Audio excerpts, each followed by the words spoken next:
Dito naman sa Dagupan City, arestado ang isang nagbebenta umano ng mga iligal na paputok.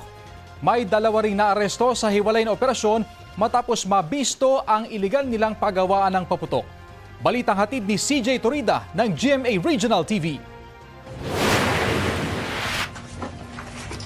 Pasado alas 8 ng gabi noong Sabado, nang isagawa ng mga operatiba ng Criminal Investigation Unit at Police Station 2 ng Dagupan City Police Office ang bypass operation sa dalawang sospek na umano'y nagbebenta ng iligal na paputok sa kanilang bahay sa Barangay Bacayao Norte.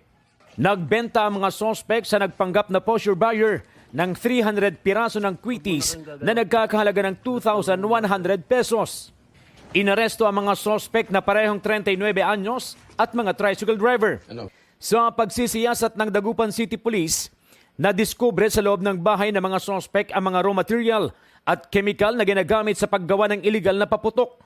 Bukod sa quitties, nakumpiska rin ang hinihinalang mga sangkap sa paggawa ng pasabog at iba't ibang manufacturing materials at paraphernalia. Wala pang pahayag ang mga nahuling sospek na mahaharap sa kaukulang kaso.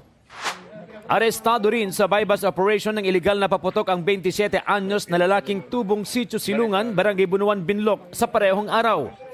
Nakumpiska sa sospek ang isang piraso ng super dark bomb, plapla, 6 na piraso ng whistle bomb jumbo, 8 C2 bomb, 8 small dark bomb at isang dynamite.